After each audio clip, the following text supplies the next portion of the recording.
Assalamualaikum warahmatullahi wabarakatuh. Halo semuanya, saya Amanda Dea Puspita dengan NIM 202341031 dari Fakultas Ekonomi jurusan Manajemen. Jadi di sini saya akan membuat video untuk memenuhi tugas mata kuliah Bisnis Internasional dengan dosen pengampu Ibu Ika Niswatin Budiyarti, SPSI MM. Baik, saya akan menjelaskan mengenai suatu berita tentang perekonomian dan bisnis. Salah satu berita yang saya ambil itu tentang Menteri Keuangan Sri Mulyani yang memproyeksikan penerimaan pajak tahun 2025 akan meleset sebesar 112,4 triliun dari target APBN senilai 2.189,3 triliun yang hanya tercapai sekitar 2.076,9 triliun. Berita ini diterbitkan pada tanggal 2 Juli 2025. Saya mengetahui berita ini melalui media digital di berbagai platform seperti di Bloomberg Technos, Bisnis.com, CNN Indonesia, dan Pajak.com. Jadi penerimaan pajak 2025 itu gagal capai target karena ekonomi lesu, kenaikan PPN batal, dan pengembalian pajak yang tinggi. Solusinya pemerintah perlu reformasi hukum pajak pakai teknologi buat pengawasan dan permudah aturan supaya orang makin patuh bayar pajak. Jadi saya akan membahasnya dengan 5W1H. Yang pertama yaitu what atau apa. Jadi pemerintah menargetkan penerimaan pajak 2025 sebesar 2.189,3 triliun, tapi diperkirakan hanya terkumpul 2.076,9 triliun.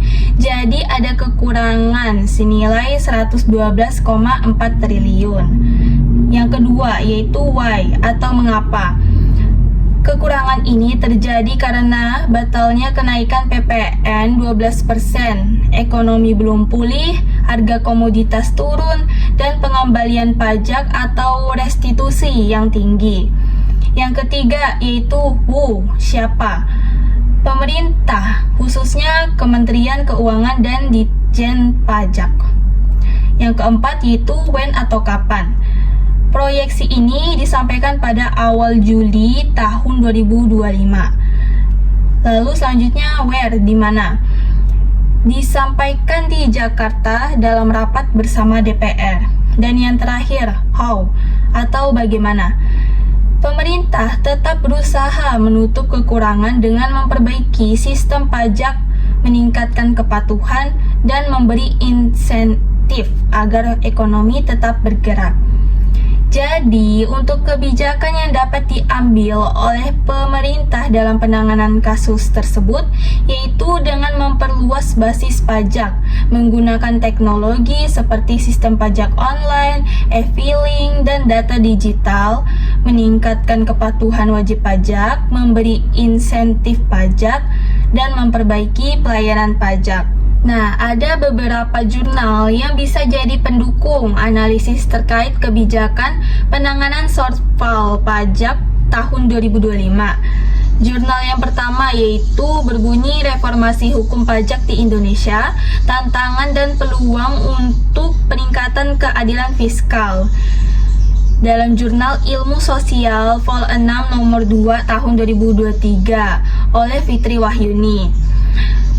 Jurnal yang kedua yaitu Reformasi Hukum Perpajakan dalam Upaya Meningkatkan Kepatuhan Wajib Pajak. Lalu jurnal yang ketiga yaitu Reformasi Pajak di Indonesia untuk UMKM Lex Privatum Vol 15 nomor 1 tahun 2025. Jurnal-jurnal ini mendukung pentingnya reformasi hukum, digitalisasi, dan penyederhanaan sistem sebagai solusi shortfall pajak.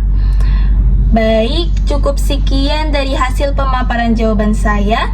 Kurang dan lebihnya mohon maaf. Terima kasih. Wassalamualaikum warahmatullahi wabarakatuh.